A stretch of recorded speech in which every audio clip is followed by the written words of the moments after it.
I was 3 weeks into chemotherapy when my girlfriend called, sobbing about her drunk driving arrest. I skipped my treatment to hold her hand through court proceedings that would determine her future. 6 months later, she blocked my number after I asked her to visit me in the hospital. I was 3 weeks into chemotherapy when my girlfriend called, sobbing about her drunk driving arrest.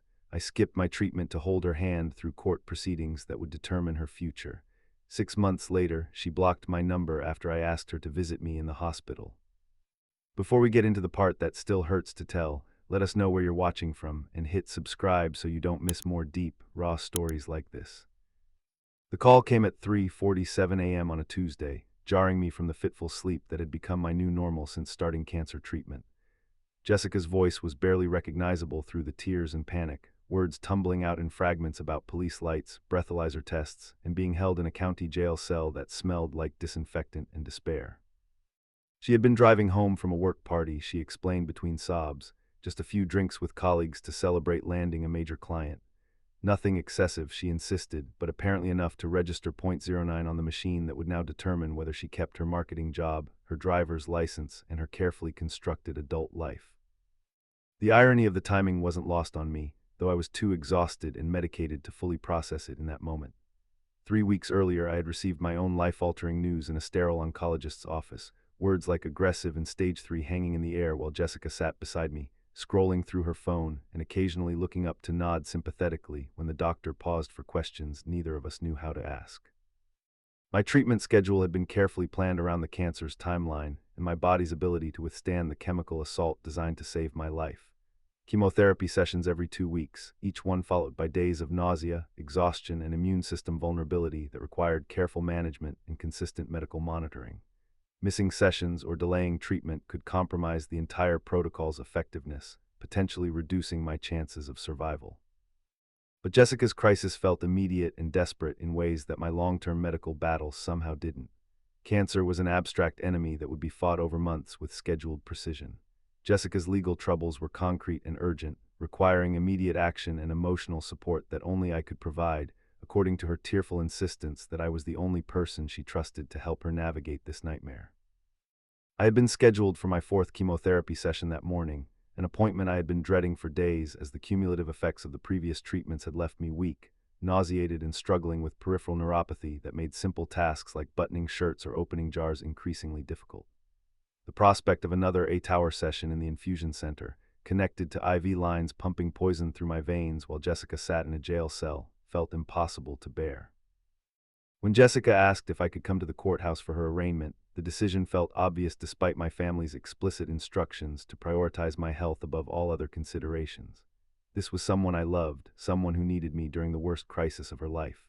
The person who had promised to stand by me through my own medical emergency was now facing a situation that could destroy her career and future. How could I choose a medical appointment over supporting the woman I planned to marry once this cancer nightmare was behind us? I called the oncology office at 8 a.m. to reschedule my chemotherapy session, explaining that a family emergency had arisen that required my immediate attention. The nurse's response was politely professional, but tinged with concern about maintaining the treatment timeline's integrity. Delays could compromise the protocol's effectiveness, she reminded me, and rescheduling would push back subsequent sessions in ways that might interfere with the optimal spacing between treatments. But Jessica needed me now, not in 3 days when the next available appointment slot would accommodate my revised schedule. I assured the nurse that this was a one-time emergency, that I understood the importance of consistent treatment, that I would make up the session as soon as possible without further disruptions to the carefully planned protocol. The courthouse was a monument to bureaucratic indifference, all marble floors and fluorescent lighting that made everyone look sick regardless of their actual health status. Jessica appeared smaller and more fragile than I had ever seen her, her usual professional confidence replaced by the hollow-eyed vulnerability of someone who had spent the night contemplating how quickly a life could be derailed by a single poor decision. She clung to me throughout the proceedings with desperate gratitude, whispering apologies for dragging me into her mess, while simultaneously expressing overwhelming relief that I had chosen to be there when she needed support most. The arraignment itself was brief and procedural, but Jessica's anxiety about the potential consequences was palpable and all-consuming, requiring constant reassurance and practical guidance that only I seemed able to provide. The charges were serious enough to threaten her employment in the marketing firm that had become central to her identity and financial stability. A DUI conviction could result in license suspension that would make her job impossible, professional consequences that could follow her for years, and legal fees that would strain the modest savings she had accumulated during her career's early phases. Jessica's immediate concern was finding competent legal representation, a process that required research, consultations, and financial decisions that overwhelmed her ability to think clearly about practical considerations. She needed someone to help evaluate lawyers, coordinate meetings, and provide emotional support during what would likely be months of legal proceedings that would determine whether her life continued on its current trajectory or took a dramatically different direction. I found myself volunteering for all of these responsibilities despite having no legal expertise and increasingly limited energy due to my ongoing medical treatment. Jessica's gratitude for my willingness to help was overwhelming and intoxicating, providing a sense of purpose and usefulness that contrasted sharply with the helplessness I felt about my own health situation. Cancer had made me feel powerless and dependent, subject to medical protocols and treatment schedules that controlled every aspect of my daily existence. Helping Jessica navigate her legal crisis allowed me to feel competent and necessary again, to use my problem-solving skills and emotional support capabilities in ways that made a tangible difference in someone's life outcome. But the energy required to research lawyers, coordinate consultations, and provide constant emotional reassurance was energy I didn't have to spare during the most physically demanding period of my life. Each conversation about Jessica's legal options left me more exhausted than before. Each crisis call interrupted sleep that my body desperately needed for healing. Each courthouse visit depleted immune system resources that were already compromised by chemotherapy. My family's reaction to my involvement in Jessica's legal drama was immediate and concerned. They had watched me struggle through the initial weeks of treatment, seen how the chemotherapy was affecting my physical and mental capacity, and were alarmed by my willingness to take on additional stress during such a vulnerable period in my own health journey. My sister Emma was particularly direct about her concerns, pointing out that Jessica hadn't shown corresponding interest in supporting me through my medical crisis, that the relationship seemed increasingly one-sided, that I was prioritizing someone else's legal troubles over my own potentially life-threatening condition. But Emma's criticism felt unfair and unsympathetic to Jessica's immediate situation. Cancer was a long-term battle that would be fought over months with professional medical support and established protocols. Jessica's legal crisis was urgent and time-sensitive, requiring immediate decisions and emotional support that could determine the entire trajectory of her adult life. More importantly, Jessica's gratitude and dependence on my support made me feel valued and necessary in ways that my cancer treatment didn't provide. Being someone's lifeline during their worst crisis gave meaning to my suffering, transformed my own struggle into something that enabled me to help the person I loved most navigate her emergency. Jessica's relief at having my support was so overwhelming and genuine that it seemed to justify any sacrifice required to provide it. She would thank me repeatedly for being the only stable thing in her life during this chaos, for believing in her when she couldn't believe in herself, for providing practical help and emotional strength when everyone else in her life had proven unreliable or unsupportive. The few friends Jessica confided in about her arrest had responded with judgment or distance that left her feeling isolated and ashamed about her mistake. Family members were disappointed and critical rather than supportive, focusing on the poor decision-making that had created the crisis rather than the practical assistance needed to manage its consequences. Only I had responded with unconditional support and practical help, making me not just Jessica's boyfriend but her primary source of stability during the most frightening period of her life. The responsibility was enormous and exhausting, but it was also deeply satisfying to be someone's anchor during their storm, to provide the kind of unwavering loyalty that true love required. What I didn't recognize yet was how completely Jessica's crisis was consuming resources I needed for my own survival, how her emotional needs were depleting energy reserves that my body required for healing, how her legal drama was becoming more important to both of us than my potentially terminal medical condition. I was learning to see love as sacrifice, support as proof of commitment, and my own needs as secondary to Jessica's immediate crisis. The person I was trying to save through comprehensive emotional and practical support was unconsciously teaching me that her problems were more urgent than my potential death. But sitting in that courthouse, holding Jessica's hand while she faced consequences that could reshape her entire future, I felt more useful and necessary than I had since my cancer diagnosis. I was saving someone I loved, and her overwhelming gratitude made every sacrifice seem worthwhile. I couldn't have known then that Jessica's capacity for gratitude was directly proportional to her level of need, that her appreciation would evaporate as soon as her crisis passed, that the person I was destroying my health to support would disappear the moment I needed her to reciprocate. I thought I was proving my love through sacrifice. I didn't realize I was teaching someone that my life was less valuable than her convenience. 6 months into both my chemotherapy regimen and Jessica's legal crisis, I had become her primary source of everything: emotional support, practical assistance, financial backing, and crisis management, while my own body systematically broke down from the combined assault of cancer treatment and chronic stress. What had started as emergency support during her arrest had evolved into a comprehensive caretaking role that consumed every ounce of energy my compromised immune system could generate. Jessica's DUI case had metastasized into a complex legal battle that demanded constant attention and decision-making. The initial charges had been complicated by questions about the breathalyzer calibration, witness testimony from the arrest scene, and Jessica's blood alcohol level at the time of testing. Her lawyer, a criminal defense specialist who charged $300 per hour, required frequent consultations that Jessica was too anxious to attend alone. I became her emotional support animal for legal proceedings, driving her to lawyer meetings while managing my own medical appointments around her schedule rather than the reverse. The irony wasn't lost on me that I was using my limited energy reserves to support someone else's crisis while my own body fought for survival, but Jessica's immediate distress always seemed more urgent than my long-term medical needs. The practical logistics of supporting Jessica through her legal battle were exhausting in ways I hadn't anticipated. She needed transportation to court appearances because her license had been suspended pending the case outcome. She required emotional preparation before every meeting with her lawyer because legal discussions triggered panic attacks that left her unable to process information or make decisions independently. Most significantly, Jessica needed someone to research her case, understand the legal implications of various plea options, and help her evaluate the advice she was receiving from multiple attorneys. The complexity of DUI law exceeded her ability to comprehend while under stress, making her dependent on my research and analysis for every major decision about her defense strategy. I spent hours researching legal precedents, reading case studies, and consulting online forums to understand the potential consequences Jessica faced and the effectiveness of different defense approaches.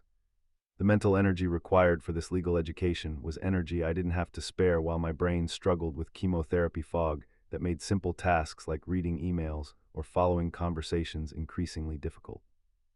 But Jessica's gratitude for my comprehensive support was intoxicating and seemed to justify every sacrifice. She would thank me daily for being her rock during this nightmare, for providing stability when everything else in her life felt chaotic and uncertain. She credited me with keeping her sane, preventing her from making impulsive decisions that could worsen her situation, giving her hope that this crisis would eventually end without destroying her future. The financial implications of Jessica's legal defense had gradually become my responsibility as well, though this transition happened so subtly that I barely noticed until my credit card statements forced recognition of the mounting costs. Jessica's lawyer required a retainer fee of $5,000, with additional hourly charges that accumulated quickly as the case complexity increased. Jessica's savings had been modest before her arrest, and the immediate expenses of bail, towing fees, and initial legal consultations had depleted most of her available funds. She couldn't afford the quality legal representation that her case required, but she also couldn't afford the career consequences that would result from inadequate defense of the charges against her. I found myself covering legal expenses that Jessica presented as temporary loans she would repay once her situation stabilized.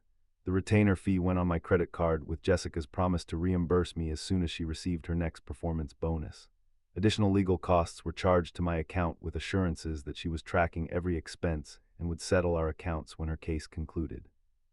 But Jessica's capacity to earn the money needed for repayment was compromised by the very legal situation I was funding. Her marketing position required client meetings and travel that became impossible without a driver's license. Her productivity suffered due to anxiety and depression triggered by the ongoing legal proceedings. Her job security was threatened by the potential conviction that would make her unemployable in her current field. The circular logic was inescapable. Jessica needed expensive legal representation to preserve her career, but she couldn't afford that representation because the charges were already damaging her earning capacity. I was funding her defense with money I couldn't afford to lose, justified by the assumption that successful resolution would restore her ability to repay everything with interest. Meanwhile, my own medical expenses were mounting in ways that made Jessica's legal costs feel relatively modest but equally unaffordable. Cancer treatment involved not just chemotherapy sessions, but countless ancillary costs, prescription medications, lab work, imaging studies, specialist consultations, and supportive care services that insurance covered partially or not at all. The financial stress of managing both my medical bills and Jessica's legal expenses, while my earning capacity was reduced by treatment side effects, created anxiety that my oncologist warned could compromise my immune system recovery. Stress was counterproductive to cancer treatment, but avoiding stress was impossible when supporting someone else's crisis while battling my own life-threatening condition. My sick leave policy allowed 12 weeks of paid time off for medical treatment, but I had been using those days to support Jessica's court appearances and lawyer meetings rather than my own recovery needs. Each day spent in courthouses or legal offices was a day I wasn't resting between chemotherapy sessions, wasn't allowing my body to rebuild strength depleted by treatment, wasn't prioritizing the healing process that might determine my survival. The cumulative effect was a downward spiral where I became less able to support Jessica effectively while becoming more dependent on providing that support for psychological satisfaction. Helping Jessica navigate her crisis was the only thing in my life that felt productive and meaningful during a period when cancer treatment made me feel powerless and passive. Jessica's emotional dependence on my support had become total in ways that made stepping back feel like abandoning someone during their darkest hour. She couldn't sleep the night before court appearances without hours of reassurance about potential outcomes. She couldn't meet with her lawyer without extensive preparation and post-meeting debriefing that helped her process what she had learned and decided. Most concerning was Jessica's complete inability to manage stress or anxiety independently when legal issues arose. Every phone call from her lawyer triggered panic attacks that required my immediate attention and intervention. Every development in her case, positive or negative, created emotional volatility that consumed hours of consolation and perspective providing that I was too exhausted to give but couldn't refuse to provide. My family's concern about the relationship dynamics had evolved into alarm about my declining health and misplaced priorities. They could see that I was becoming weaker and more stressed while devoting my limited energy to someone else's legal problems rather than my own medical recovery. My mother was particularly direct about her observations, pointing out that Jessica rarely asked about my treatment progress or side effects, never offered to drive me to medical appointments, and seemed oblivious to the physical toll that supporting her was taking on my already compromised health. But my family's criticism felt unsympathetic to the realities of Jessica's situation and the depth of her need for support. They hadn't witnessed her panic attacks or seen her complete emotional breakdown when contemplating the potential consequences of conviction. They didn't understand how completely isolated she felt from other support systems, how much she depended on my stability during this crisis. More importantly, Jessica's need for me made me feel essential and valuable during a period when cancer treatment made me feel like a burden on everyone around me. Being someone's lifeline during their emergency gave purpose to my suffering, transformed my own struggle into something that enabled me to help the person I loved most navigate her disaster. The most troubling aspect of our dynamic was how Jessica had learned to present every request for support as a medical or emotional emergency that required immediate attention regardless of my own condition. She would call crying about developments in her case, insisting that she needed to see me immediately because she was having thoughts of self-harm triggered by anxiety about potential conviction. These crisis calls always came at the worst possible times, the day after chemotherapy when I was nauseated and exhausted, during medical appointments that I would have to cut short, late at night when I desperately needed sleep to support my immune system recovery. But Jessica's emotional volatility made it impossible to defer her needs without feeling like I was risking her psychological safety. Jessica had also begun presenting our arrangement to others as a partnership where we were supporting each other through parallel crises rather than a situation where I was providing comprehensive assistance while receiving nothing in return. When friends or family asked about our relationship during this difficult period, Jessica would describe us as going through challenges together, language that suggested mutual support rather than one-sided caretaking. But the reality was that Jessica never asked about my prognosis, never inquired about treatment side effects, never offered practical assistance with medical appointments or recovery needs. Her awareness of my cancer seemed limited to understanding that I was sometimes tired or unavailable, without deeper comprehension of the physical and emotional demands of fighting a potentially terminal illness. Jessica's self-absorption wasn't malicious but complete. Her legal crisis consumed her attention so thoroughly that my medical crisis became background information, relevant only when it interfered with my availability to support her needs. She would express sympathy about my treatment when reminded, but her focus always returned quickly to legal developments and emotional processing that required my immediate input. The breaking point should have been when I missed a critical follow-up appointment with my oncologist because Jessica had a panic attack the morning of a plea hearing that she couldn't attend without extensive emotional preparation. I spent the day managing her anxiety instead of discussing treatment adjustments with my doctor, prioritizing her legal crisis over monitoring my cancer's response to therapy. But Jessica's gratitude for my support that day was so overwhelming and genuine that it seemed to justify the sacrifice. She thanked me repeatedly for choosing her needs over my own, for being the kind of partner who showed up when showing up was difficult, for proving that our relationship could survive external pressures that might destroy weaker couples. I was learning to measure love by sacrifice, commitment by availability during crisis, and partnership by willingness to prioritize someone else's emergency over my own life-threatening condition.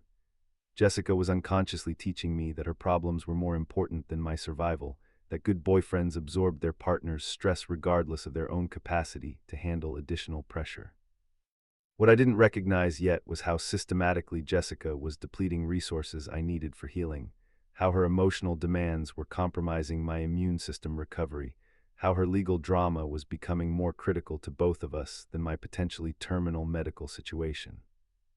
I thought I was demonstrating love through comprehensive support. I didn't realize I was teaching someone that my life was secondary to her convenience, that my health was less important than her comfort, that my survival was negotiable if it conflicted with her immediate needs. The person I was destroying myself to save had learned to see my support as unlimited and unconditional, available whenever needed regardless of the cost to my own well-being. And I was too exhausted and medicated to recognize that I was drowning while trying to keep someone else afloat. My health deteriorated rapidly during the 7th month of treatment, a decline that coincided with the intensification of Jessica's legal proceedings rather than any change in my cancer protocol. The oncology team was concerned about my slower than expected recovery between chemotherapy sessions, the persistent fatigue that wasn't improving with standard supportive care, and blood work that suggested my immune system was struggling more than typical for patients at my stage of treatment. What they didn't understand, because I hadn't told them, was that I was spending my recovery days managing someone else's emotional crisis instead of allowing my body to heal. Every day that should have been devoted to rest, nutrition, and gentle activity was instead consumed by Jessica's needs for transportation, emotional support, and crisis management that left me more exhausted than the chemotherapy itself. The physical symptoms were becoming impossible to hide from Jessica, though her ability to ignore obvious signs of my declining health was remarkable in its consistency. I had lost 30 pounds since starting treatment, leaving my clothes hanging loosely and my face gaunt in ways that should have alarmed anyone who cared about my well-being. My hands shook from peripheral neuropathy that made simple tasks like opening pill bottles or buttoning shirts increasingly difficult. Most visibly, I had developed mouth sores that made eating painful and speaking difficult, a side effect that required careful management but was being exacerbated by stress and inadequate self-care. The sores made it hard to communicate clearly during Jessica's crisis calls, but she interpreted my reduced verbal responses as distraction rather than physical limitation. Jessica's reaction to my obvious physical deterioration was to become more demanding of my attention and emotional availability, as if my increasing weakness required her to extract maximum support before I became completely unavailable. She would comment on my appearance with casual concern, noting that I looked tired or seemed stressed, but these observations never translated into offers to reduce her demands on my time and energy. When I mentioned that my medical team was concerned about my slow recovery, Jessica's response was to worry about how my health problems might affect my ability to support her through the final phases of her legal case. She worried that I might be too sick to attend her sentencing hearing, too weak to provide emotional support during the most critical period of her crisis. The manipulation was subtle but effective. Jessica never directly demanded that I prioritize her needs over my health, but she consistently framed her legal crisis as requiring my immediate attention while treating my medical situation as a background condition that could be managed around her schedule. Cancer was a long-term problem that would be resolved eventually. Her legal case had specific deadlines that required immediate action. Jessica had also learned to use my physical vulnerability as additional justification for her emotional demands. She would point out that we were both dealing with major life crises, that supporting each other through difficult times was what couples did, that my willingness to help her despite my own challenges proved the strength of our relationship. But the support was entirely unidirectional. Jessica never offered to drive me to medical appointments, never asked about treatment side effects or recovery needs, never suggested that I should prioritize my health over her legal concerns. She had learned to see my cancer treatment as something that happened to me independently, while her legal crisis was something we were managing together. The emotional toll of this dynamic was more devastating than the physical exhaustion. I was fighting for my life while simultaneously providing comprehensive support to someone who couldn't acknowledge that my life was in danger, who saw my medical crisis as less urgent than her legal problems, who expected me to remain emotionally available despite obvious signs that I was struggling to survive. My family's alarm about the relationship had reached the point of direct intervention. My sister Emma confronted me about Jessica's complete self-absorption during what might be the most critical period of my life, pointing out that healthy partners don't expect cancer patients to prioritize their legal problems over medical recovery. Emma had watched me become increasingly weak and isolated while devoting my limited energy to someone who never reciprocated concern or support.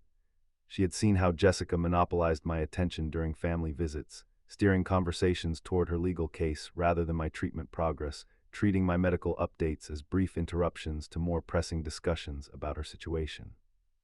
Most painfully, Emma had witnessed Jessica's discomfort with hospital environments and medical discussions, how she would find excuses to leave during chemotherapy sessions that family members were encouraged to attend, how she avoided visiting when I was having particularly difficult recovery days. But Emma's criticism felt unfair to Jessica's immediate situation and the depth of her emotional needs during this crisis. My family hadn't experienced Jessica's panic attacks or witnessed her complete breakdown when contemplating potential conviction. They didn't understand how isolated she felt from other support systems, how much she depended on my stability during this disaster.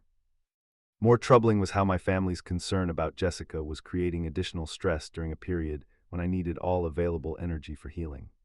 Defending Jessica's behavior and explaining her needs was exhausting work that consumed mental resources I couldn't spare, but allowing my family to believe she was selfish or unsupportive felt like betraying someone I loved during her darkest hour.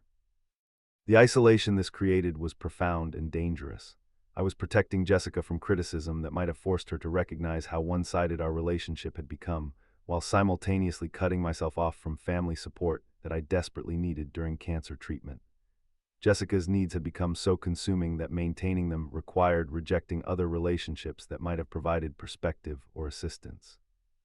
Jessica had learned to present every request for support as proof of our relationship's strength rather than evidence of its imbalance.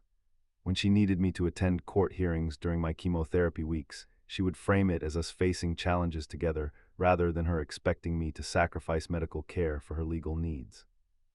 When she required hours of emotional processing after lawyer meetings, she would describe it as the kind of deep communication that strengthened couples rather than one-sided therapy that exhausted me. Most insidiously, Jessica had begun using my cancer diagnosis as additional pressure for her own emotional needs. She would point out that we both understood what it meant to face uncertain futures, that life was too short to let legal problems destroy our happiness, that my medical situation made her legal crisis feel manageable by comparison, but still required the same level of comprehensive support. The comparison was absurd and cruel, though Jessica seemed genuinely unaware of how offensive it was to equate her legal problems with my potentially terminal illness. But the framework allowed her to maintain the fiction that we were supporting each other through parallel crises rather than acknowledging that I was providing everything while receiving nothing.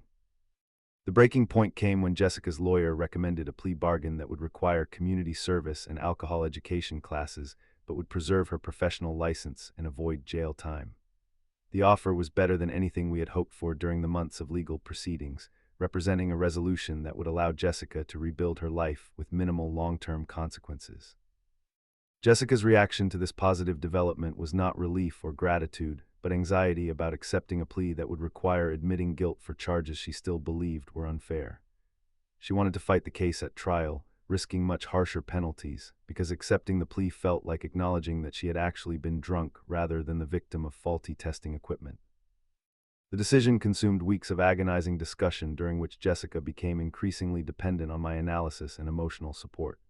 She couldn't evaluate the risks and benefits of trial versus plea without extensive consultation and reassurance that I was too weak to provide effectively. My cognitive function was compromised by chemotherapy, making complex legal analysis difficult, but Jessica needed detailed guidance that only I seemed able to offer. When I suggested that Jessica consult with family members or other friends about this crucial decision, her response revealed how completely she had come to depend on my support to the exclusion of other relationships. She insisted that no one else understood her situation like I did, that other people would judge her for the arrest rather than provide objective advice, that I was the only person whose opinion she trusted on matters this important. But Jessica's trust in my judgment was actually dependence on my willingness to provide unlimited emotional labor without reciprocal support. She didn't value my insights about legal strategy. She needed someone to absorb her anxiety about making decisions that could determine her future. I had become her emotional support system rather than her partner, someone whose value was measured by availability rather than mutual affection. The most devastating realization came when Jessica finally accepted the plea bargain and her legal crisis officially ended. Her relief was immediate and overwhelming, accompanied by effusive gratitude for my support during the most difficult period of her life. She credited me with keeping her sane, preventing her from making impulsive decisions, providing stability when everything else felt chaotic. But Jessica's gratitude was also accompanied by an immediate shift in priorities that revealed how completely my value to her had been tied to my usefulness during her emergency. With her legal problems resolved, Jessica's attention turned to rebuilding her social life, career momentum, and personal interests that had been neglected during months of crisis management. For the first time since her arrest, Jessica began making plans that didn't include me or account for my ongoing medical treatment. She scheduled work trips during my chemotherapy weeks, made social commitments during periods when I would need recovery support, and assumed that my availability would continue unlimited now that her crisis had passed. When I mentioned that my treatment would continue for several more months and that I was still dealing with significant side effects that affected my energy and availability, Jessica's response was uncomfortable surprise. She seemed genuinely unaware that my medical situation was ongoing, that cancer treatment extended beyond the period when she had needed my support, that I might require reciprocal care during my own recovery process. Jessica's discomfort with discussing my medical situation became obvious when she realized that my cancer treatment wasn't simply background context for her legal crisis, but an actual ongoing condition that might require her attention and support.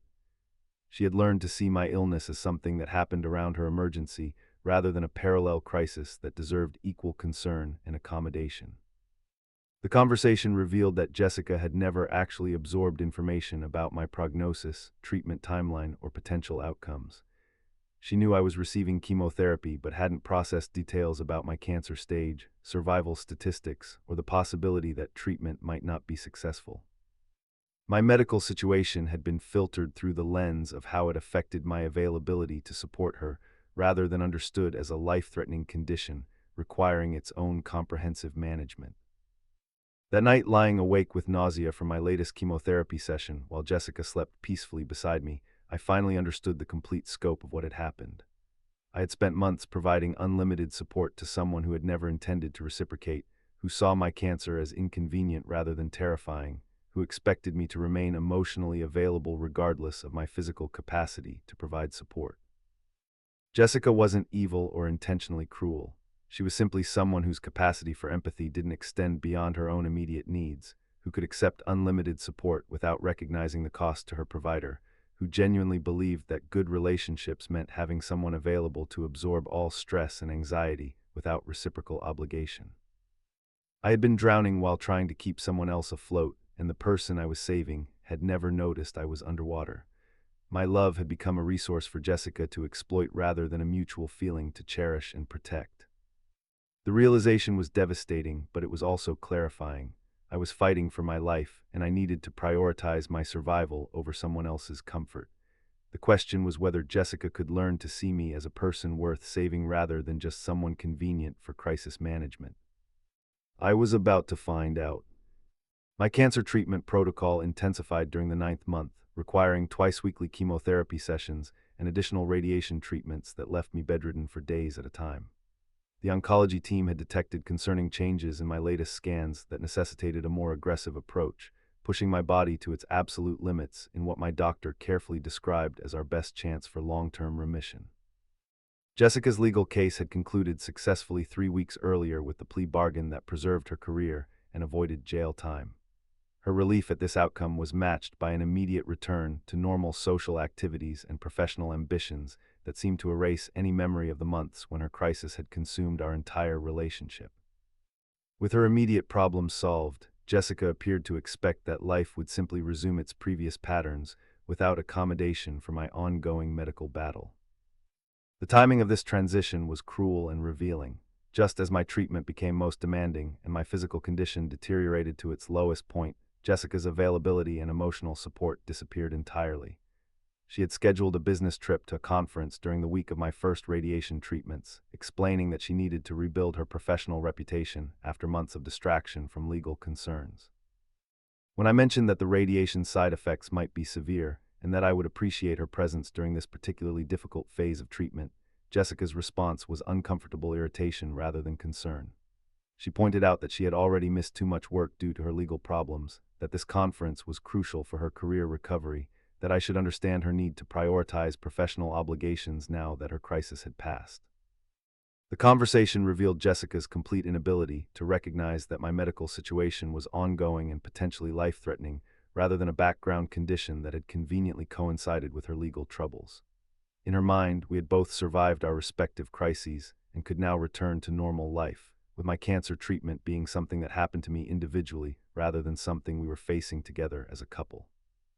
Jessica's discomfort with medical environments and health-related discussions had become impossible to ignore once her own emergency no longer required my constant attention. She would find excuses to avoid accompanying me to oncology appointments, claiming work obligations or social commitments that were somehow always scheduled during my treatment times. When pressed about her absence during important consultations, Jessica would express general support while explaining why her presence wasn't actually necessary for routine medical appointments.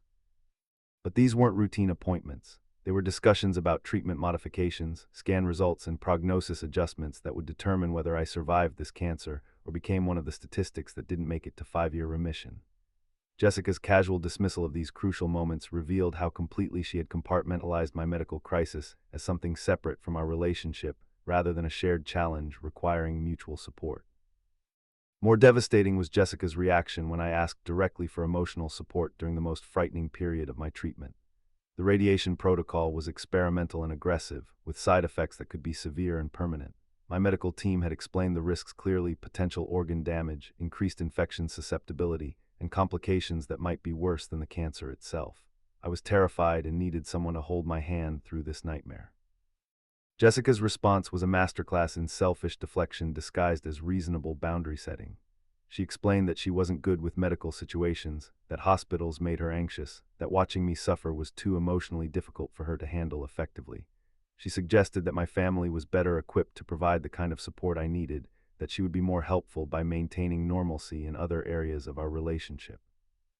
The irony was staggering. For months I had absorbed Jessica's legal anxiety, managed her emotional volatility, and provided crisis support that required me to handle situations far outside my comfort zone or expertise.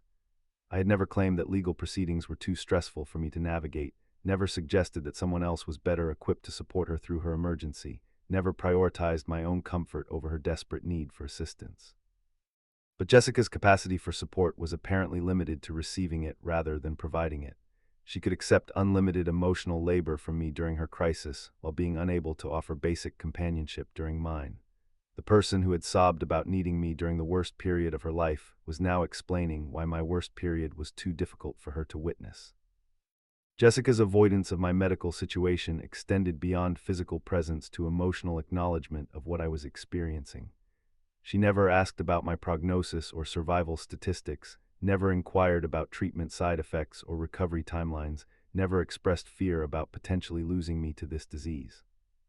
My cancer existed in her awareness as an inconvenience that sometimes made me tired or unavailable, rather than a life-threatening condition that required comprehensive support and management.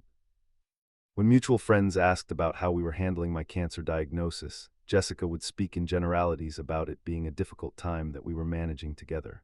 But her actual behavior contradicted this narrative completely. She wasn't managing anything related to my medical care, wasn't providing emotional support during treatment, wasn't accommodating her schedule around my health needs. Jessica had learned to present our situation as shared adversity while actually treating my cancer as my individual problem that she occasionally had to work around. The language of partnership masked a reality where I was fighting for my life alone while maintaining the pretense that I had someone's support during this battle. The most painful example of Jessica's emotional unavailability came when my oncologist delivered news about my latest scan results. The radiation treatments were showing positive effects, but slowly, and my overall prognosis remained uncertain. I would need additional months of treatment with no guarantee of success, facing a timeline that could extend indefinitely depending on how my body responded to increasingly aggressive interventions. I had specifically asked Jessica to accompany me to this appointment because I knew the discussion would be emotionally difficult and I needed someone to help me process whatever information we received. Jessica had reluctantly agreed, though she spent the drive to the hospital complaining about missing a work meeting and suggesting that I could have handled this appointment independently. During the consultation, Jessica sat silently while my doctor explained the scan results, treatment modifications, and timeline adjustments that would govern the next phase of my care. She checked her phone repeatedly, responded to text messages, and generally projected the body language of someone who was present under protest rather than someone supporting their partner through a crucial medical discussion. When the doctor asked if we had questions about the treatment plan or needed clarification about any aspects of my care, Jessica remained silent while I struggled to formulate coherent inquiries about prognosis, side effects, and recovery expectations. She offered no emotional support, asked no practical questions, and contributed nothing to a conversation that would determine how we plan the next months of our lives together. After leaving the appointment, Jessica's immediate response was relief that the news hadn't been worse rather than concern about what the continued uncertainty meant for our relationship or my emotional well-being. She seemed to view the consultation as a routine maintenance check rather than a pivotal moment in a life-threatening medical crisis that required ongoing support and accommodation. When I tried to discuss my fears about the extended treatment timeline and uncertain prognosis, Jessica's responses were superficial reassurances that everything would work out fine, that I shouldn't worry about things beyond my control, that focusing on positive outcomes was more productive than dwelling on potential problems. She had no interest in exploring the emotional complexity of facing mortality or the practical implications of extended medical treatment. Jessica's discomfort with serious conversations about my health situation revealed how completely she had learned to see our relationship as existing for her benefit rather than mutual support. She could discuss her own fears and anxieties about legal consequences for hours at a time, requiring detailed emotional processing and reassurance that I was always willing to provide. But my fears about dying were apparently too heavy or complex for her to handle. The double standard was becoming impossible to ignore or rationalize. Jessica expected unlimited emotional availability from me during her crisis while being unable to provide basic support during mine. She could absorb my energy and attention without reciprocal offering, treating my care as a natural resource rather than a gift that required appreciation and eventual repayment. My family's concern about Jessica's behavior during this period had evolved into open hostility that created additional stress during an already overwhelming time. They could see that I was becoming weaker and more isolated while Jessica resumed her normal social activities and professional obligations as if my medical crisis wasn't happening. My mother was particularly upset about Jessica's absence during treatment sessions and medical appointments, pointing out that partners were expected to show up during medical emergencies rather than finding excuses to avoid hospital environments. She had watched other families navigate cancer treatment and understood that emotional support was as crucial as medical intervention for positive outcomes. But defending Jessica's behavior was becoming exhausting work that consumed energy I needed for healing. I found myself making excuses for her absence, explaining her discomfort with medical situations, and justifying her priorities in ways that protected her from criticism while leaving me increasingly isolated from family support. The most devastating realization came when I understood that Jessica's absence during my medical crisis wasn't temporary discomfort that would improve with time, but fundamental inability to provide support when support was inconvenient or emotionally demanding. She could be a wonderful girlfriend when being wonderful required nothing more than enjoying my company and accepting my care. But when love required sacrifice, presence during difficulty, or emotional labor on her behalf, Jessica simply wasn't capable of providing it. This wasn't a character flaw that could be addressed through communication or boundary setting. It was a fundamental limitation in Jessica's capacity for reciprocal relationship that made her unsuitable as a life partner during any crisis that couldn't be resolved quickly and easily. She could love me when loving me was pleasant and uncomplicated, but she couldn't support me when I needed support most.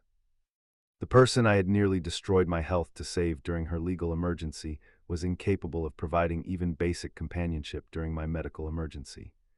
Jessica's love was conditional on my ability to provide more than I received, available only when the relationship served her needs rather than requiring her sacrifice. I was fighting for my life while learning that the person I loved most was essentially a fair-weather girlfriend who would disappear the moment our relationship became challenging or demanded emotional labor from her. The realization was devastating, but it was also clarifying about what I needed to do to survive both the cancer and the relationship that was draining my will to fight. Jessica had taught me that love without reciprocity wasn't love at all, just exploitation disguised as affection. And I was finally ready to stop providing unlimited support to someone who saw my potential death as less important than her comfort level with medical environments. The question was whether I had enough strength left to save myself after spending months trying to save someone who had never intended to save me back. Jessica's withdrawal from my life accelerated rapidly once she understood that my cancer treatment would continue indefinitely and might not be successful. The woman who had sobbed about needing me during her legal crisis became increasingly unavailable as my medical situation required more comprehensive support and accommodation. Her absence during the most frightening period of my life was systematic and deliberate, disguised as reasonable self-preservation, but actually representing complete abandonment of someone she claimed to love. The turning point came when my oncologist recommended an experimental treatment protocol that offered better long-term survival prospects but carried significant risks of severe complications. The decision required extensive research, multiple consultations with specialists, and careful consideration of quality-of-life implications that could affect every aspect of my future. I needed someone to help me evaluate options, accompany me to consultations, and provide emotional support during what might be the most important medical decision of my life. Jessica's response to this development was immediate anxiety about how the treatment timeline would affect our relationship and her personal plans.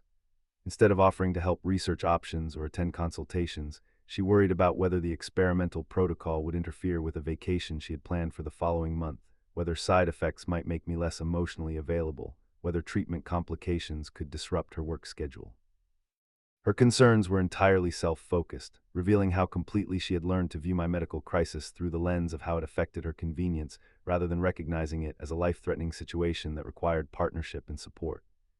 Jessica's questions about my treatment were practical rather than emotional. Would I be too sick to drive her places? Would I need her to change her social plans? Would the experimental protocol make me more or less burdensome to be around?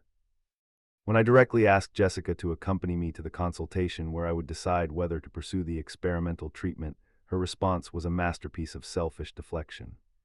She explained that medical decisions were personal choices that I was better equipped to make independently, that her presence wouldn't add value to discussions with specialists, that she trusted my judgment and didn't need to be involved in the decision-making process.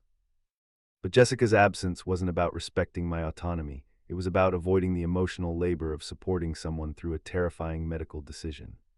She didn't want to witness my fear about potential complications, didn't want to process information about experimental treatments and uncertain outcomes, didn't want to be present for conversations that might reveal how close I was to dying. The consultation was devastating to navigate alone. The specialist explained that the experimental protocol offered a 30% better chance of long-term survival, but carried risks of permanent organ damage, severe neurological complications, and treatment-related mortality that could kill me faster than the cancer itself. The decision required weighing certain suffering against uncertain benefit, immediate risk against potential future survival. I sat in that sterile office, listening to statistics about my potential death while the chair beside me remained empty because my girlfriend found medical environments too emotionally challenging to handle. The person who had expected me to absorb all stress and anxiety during her legal crisis was unable to provide basic companionship during my literal fight for survival. Jessica's excuses for avoiding my medical appointments became increasingly transparent and cruel as my treatment intensified. She would schedule social commitments during my chemotherapy sessions, plan work activities during recovery periods when I most needed support, and create conflicts that made her presence impossible during crucial medical consultations. When confronted about these scheduling patterns, Jessica would express general concern about my health while explaining why her presence wasn't actually necessary for routine medical care. She had convinced herself that emotional support was optional rather than essential, that I could handle medical treatment independently while she maintained her normal life without accommodation for my extraordinary circumstances. But my medical care wasn't routine, and my need for support wasn't optional. I was undergoing treatments that could save my life or kill me, facing decisions that would determine whether I had months or decades remaining, managing side effects that left me weak, nauseated, and terrified about what was happening to my body. Jessica's casual dismissal of these realities revealed how completely she had disconnected from the severity of my situation. More devastating was Jessica's obvious discomfort when my physical deterioration became impossible to ignore or minimize. The experimental treatment had severe side effects that left me gaunt, weak, and visibly ill in ways that couldn't be hidden or downplayed. Jessica would look at me with barely concealed distress, as if my appearance was somehow my fault rather than the inevitable result of fighting for survival. Her reaction to my physical decline was to suggest that I might be more comfortable staying home rather than attending social events where my illness would be obvious to others. Jessica framed this as concern for my well-being, but it was actually discomfort with being seen as the girlfriend of someone who looked like a cancer patient rather than someone vibrant and healthy. Jessica's embarrassment about my appearance extended to avoiding physical intimacy that might require acknowledging the changes in my body. She would find excuses to avoid situations that involved seeing me without clothes, touching areas where treatment had left visible marks, or engaging in activities that might remind her that I was seriously ill rather than temporarily tired. The emotional distance this created was profound and isolating during a period when I desperately needed physical comfort and reassurance about my desirability despite illness. Jessica's withdrawal from intimacy felt like punishment for becoming sick, additional evidence that her love was conditional on my ability to maintain the healthy, attractive persona she had fallen for rather than the compromised reality I had become. My family's anger about Jessica's behavior during this period created additional stress that I was too weak to manage effectively. They could see that I was being abandoned by someone who should have been my primary source of support, that I was fighting for my life while being treated like an inconvenience by the person who claimed to love me most. My sister Emma was particularly vocal about Jessica's selfishness and emotional unavailability, pointing out that partners were supposed to show up during medical crises rather than finding excuses to maintain their normal social lives. She had watched Jessica monopolize my attention during her legal troubles while disappearing completely when reciprocal support was needed. But defending myself from family criticism of Jessica required energy I couldn't spare during the most physically demanding period of my treatment. I found myself making excuses for her absence, minimizing her selfishness, and protecting her from accountability while receiving no protection or support in return. The isolation this created was dangerous and demoralizing. I was cutting myself off from family relationships that could have provided crucial support while defending someone who was systematically abandoning me during my greatest need. Jessica's inability to provide partnership was costing me other relationships that might have sustained me through this crisis. Jessica had also begun cultivating new social connections that excluded me entirely, building relationships with people who knew nothing about my medical situation, and with whom she could maintain the fiction of being young, carefree, and unencumbered by serious responsibilities. These friendships offered her escape from the reality of dating someone with cancer, opportunities to be seen as vibrant and available rather than tied to someone who might die. When I learned about these social activities through mutual friends, Jessica's explanation was that she needed normal interactions to maintain her mental health during this stressful period. She framed her social life as self-care rather than escapism, necessary balance rather than abandonment of someone who needed her most. But Jessica's self-care never included consideration of my emotional needs or practical support requirements. She could maintain her mental health by avoiding the reality of my situation, while I was expected to handle the psychological trauma of cancer treatment without the support that partners traditionally provide during medical crises.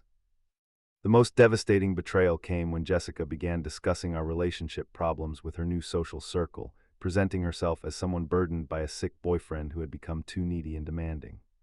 According to mutual friends who heard these conversations, Jessica described me as clingy and dependent, someone whose medical situation had made our relationship unbalanced and difficult to maintain. Jessica was rewriting our history to cast herself as the victim of my illness rather than someone who had failed to provide basic support during my medical emergency. She had transformed my reasonable need for companionship during cancer treatment into evidence of my excessive neediness, my requests for emotional support into proof of my demanding nature. The narrative Jessica constructed allowed her to maintain social sympathy while avoiding accountability for abandoning someone during their fight for survival. She could present herself as someone struggling with the burden of a sick partner rather than someone who had proven incapable of reciprocal love when love required sacrifice. This revisionist storytelling was particularly cruel because it ignored the months when I had provided comprehensive support during Jessica's legal crisis while managing my own medical treatment. She was painting me as the demanding partner while forgetting that I had nearly destroyed my health supporting her through problems that were ultimately resolved with minimal consequences. The breaking point came when I was hospitalized for complications from the experimental treatment that left me weak, nauseated, and uncertain about my prognosis. This was exactly the kind of medical emergency that required partnership and emotional support, the moment when loving couples demonstrate their commitment by showing up regardless of personal comfort or convenience. Jessica's response was to visit briefly, express general concern, and then disappear for days while I faced the possibility of treatment failure and accelerated disease progression. She was uncomfortable with hospital environments, she explained, and didn't want to interfere with medical care that was better handled by professionals. But I didn't need medical care from Jessica. I needed emotional support from someone who supposedly loved me. I needed hand-holding during frightening procedures, companionship during long hours of uncertainty, and reassurance that I wasn't facing potential death alone. Jessica's inability to provide these basic expressions of partnership revealed how completely our relationship had become one-sided. Lying in that hospital bed, surrounded by medical equipment and facing uncertain outcomes, while my girlfriend found excuses to be anywhere else, I finally understood the complete scope of what had happened. I had spent months nearly destroying my health to support someone through a crisis that ultimately required no sacrifice from her, while she was incapable of providing even basic companionship during my actual fight for survival. Jessica could accept unlimited support when she needed it, but couldn't provide minimal support when it was needed from her.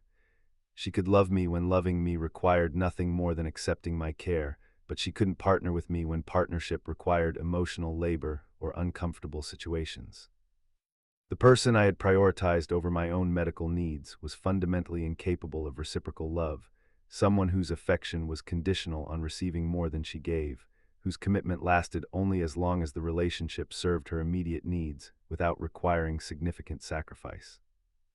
I was fighting for my life while learning that the person I loved most was essentially a fair-weather girlfriend who would abandon me the moment our relationship became genuinely challenging. The realization was devastating, but also clarifying about what I needed to do to survive both the cancer and the relationship that was accelerating my decline. 2 years after my cancer treatment ended successfully, I was scrolling through social media when I saw Jessica's engagement announcement. The photos showed her beaming alongside a man I didn't recognize, celebrating their upcoming wedding with friends who looked genuinely happy for the couple. The caption gushed about finding her soulmate, someone who truly understood her and supported her dreams. Reading those words felt like being punched in the stomach by a ghost. The man in the photos was everything I had been unable to be during our relationship: healthy, prosperous, emotionally available in the effortless way that comes from not fighting for your life while trying to love someone.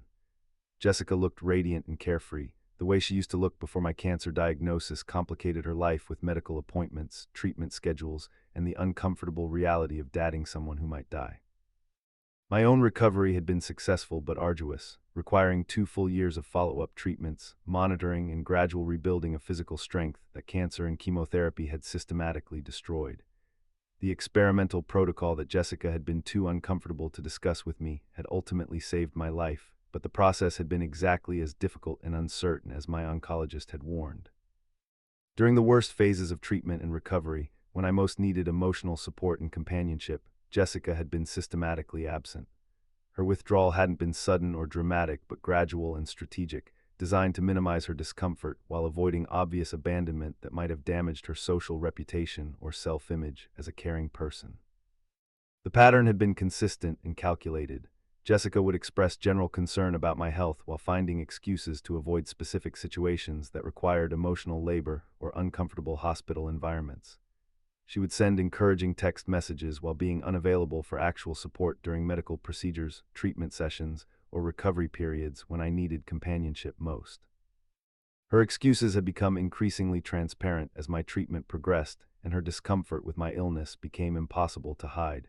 Work obligations that mysteriously coincided with my chemotherapy schedule, social commitments that prevented her from attending important medical consultations, family emergencies that required her attention during periods when I was hospitalized or experiencing severe treatment side effects. When confronted about these patterns, Jessica's responses had been masterful deflections that reframed her absence as reasonable self-care rather than relationship abandonment. She wasn't good with medical situations, she would explain. Hospitals made her anxious. Watching me suffer was too emotionally difficult for her to handle effectively. She could be more supportive by maintaining normalcy in other areas of our relationship. But Jessica's version of maintaining normalcy meant resuming her social life, career ambitions, and personal interests, as if my cancer treatment was something happening to me individually, rather than something we were facing together as a couple.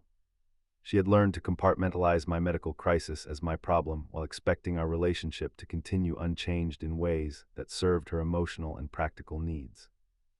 The most painful aspect of Jessica's withdrawal had been how she managed to avoid accountability while maintaining social sympathy for dating someone with cancer.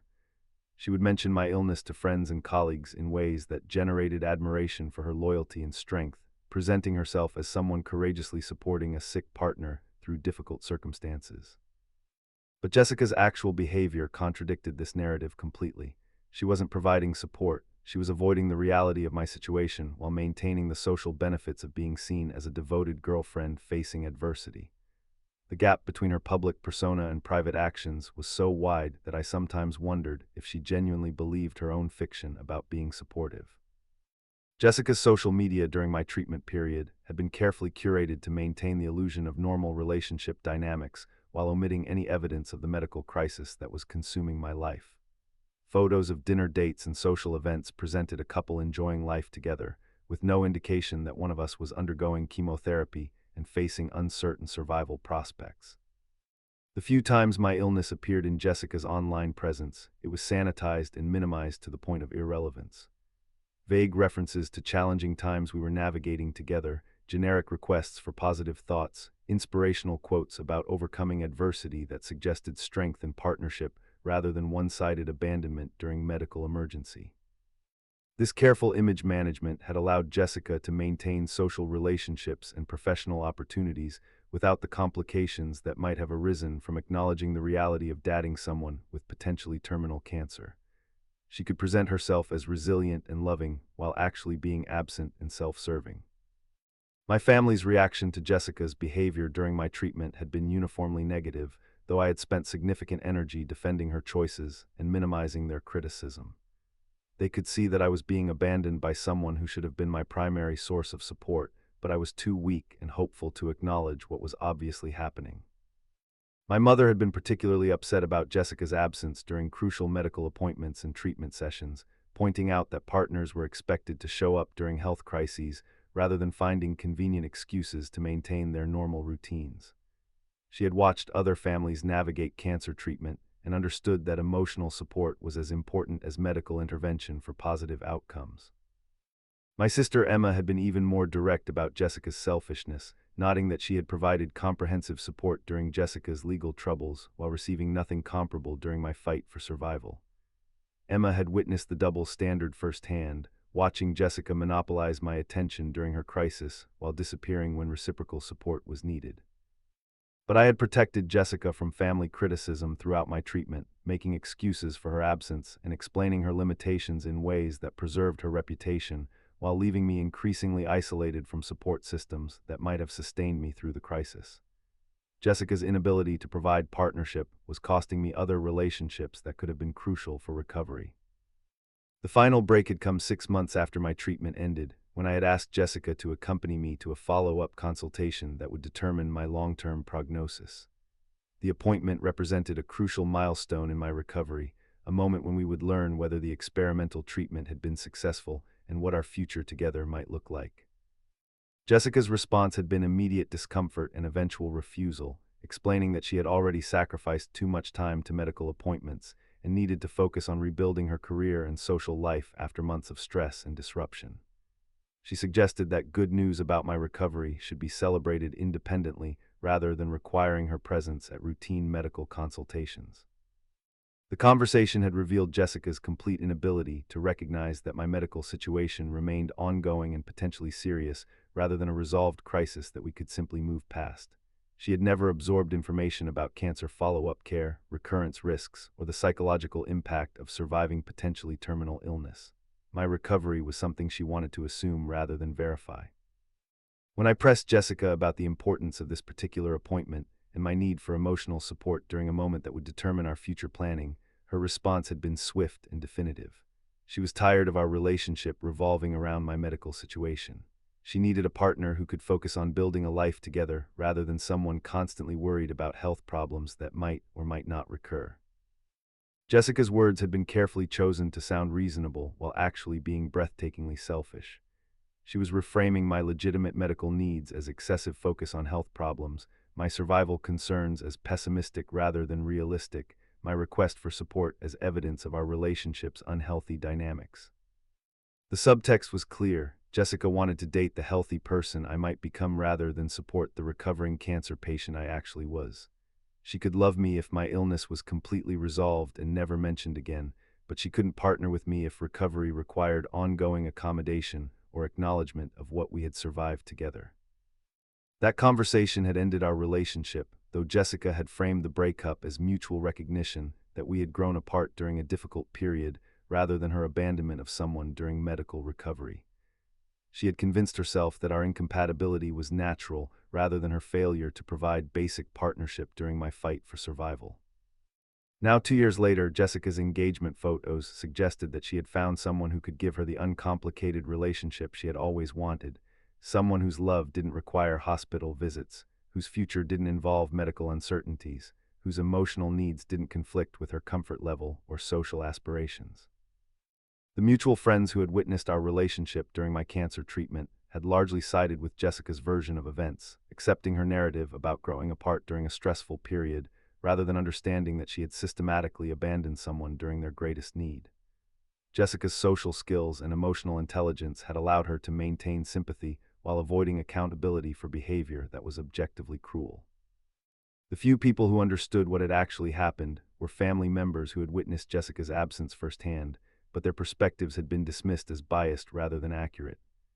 Jessica had successfully controlled the narrative about our breakup, painting herself as someone who had tried her best during impossible circumstances, rather than someone who had proven incapable of reciprocal love when love required sacrifice. Looking at Jessica's engagement announcement, I felt a complex mixture of emotions that surprised me with their intensity. Relief that I was no longer with someone who could abandon me during medical crisis. Sadness about the relationship I had thought we had versus the reality of what it had actually been.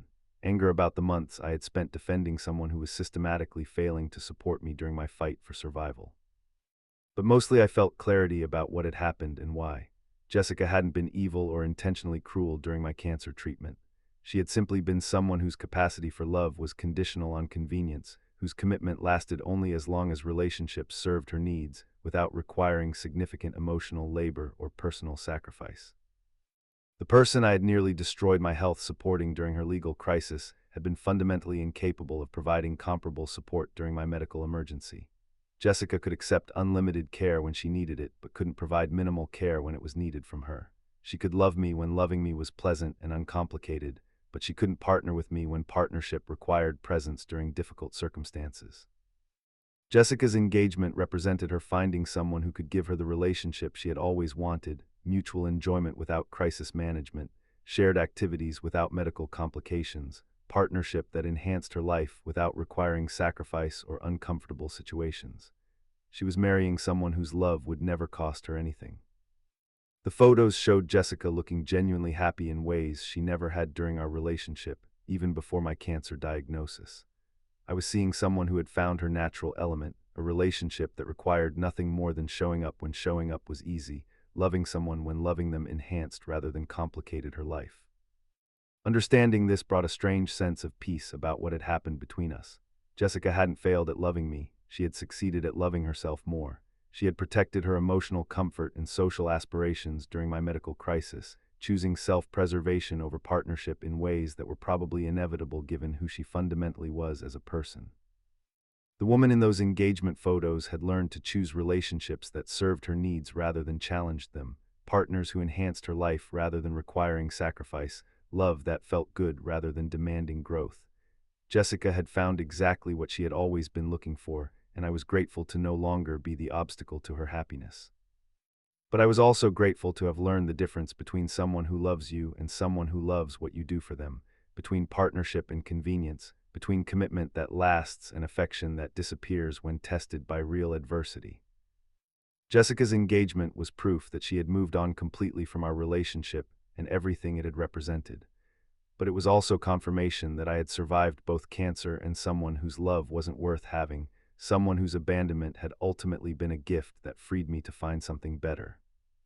I still keep the hospital bracelet from my lowest point during treatment, not as a reminder of how close I came to dying, but as proof of how completely alone I was when death felt most possible. The plastic band is faded now, the patient information barely legible, but I remember exactly what it felt like to lie in that bed wondering if anyone would genuinely mourn me or just feel relieved that my illness was no longer inconveniencing their life.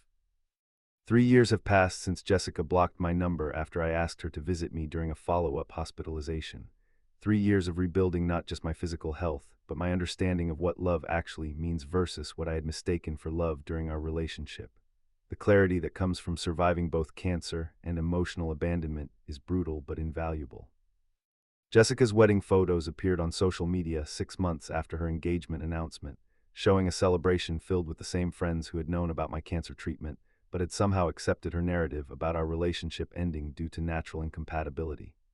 The bride looked radiant in ways that confirmed she had found exactly what she had always wanted, someone whose love would never require her to be uncomfortable, scared, or inconvenienced. Watching her dance with her new husband, I felt no jealousy or lingering romantic attachment, just a profound understanding of how differently we had experienced our time together. For me, our relationship had been about learning to love someone through crisis, discovering what commitment meant when tested by real adversity, choosing to show up when showing up was hardest. For Jessica, it had apparently been about finding someone willing to absorb her problems while expecting nothing comparable in return. The most painful lesson had been understanding that Jessica's abandonment during my cancer treatment wasn't a character flaw that could be addressed through communication or therapy.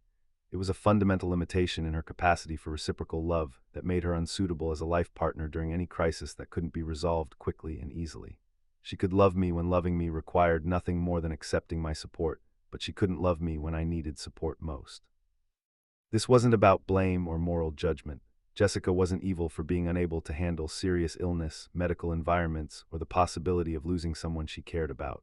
She was simply someone whose emotional architecture couldn't accommodate the demands of genuine partnership during life-threatening circumstances.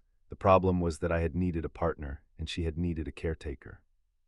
My recovery process had been complicated by having to simultaneously heal from cancer treatment and process the emotional trauma of being abandoned during my most vulnerable period. The physical rehabilitation was straightforward compared to rebuilding trust in my own judgment about relationships, learning to distinguish between people who loved me and people who loved what I provided for them.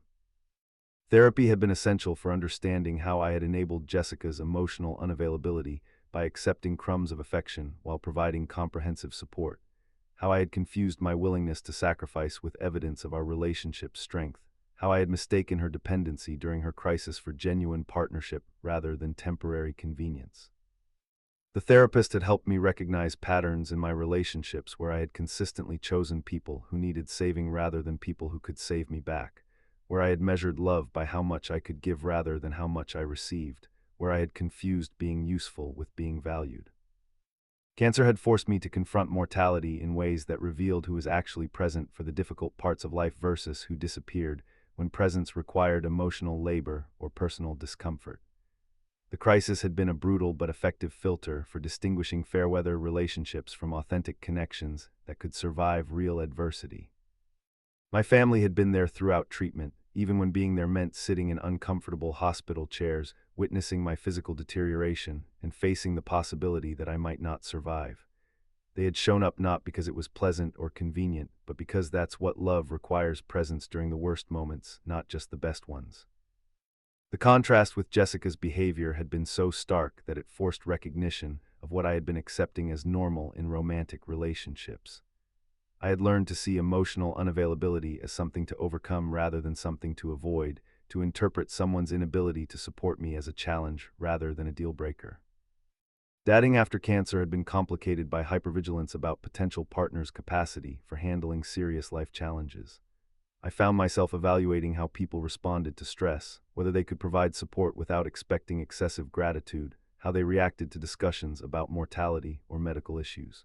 Cancer had given me a very effective screening process for identifying people who could love me through difficulty rather than despite it.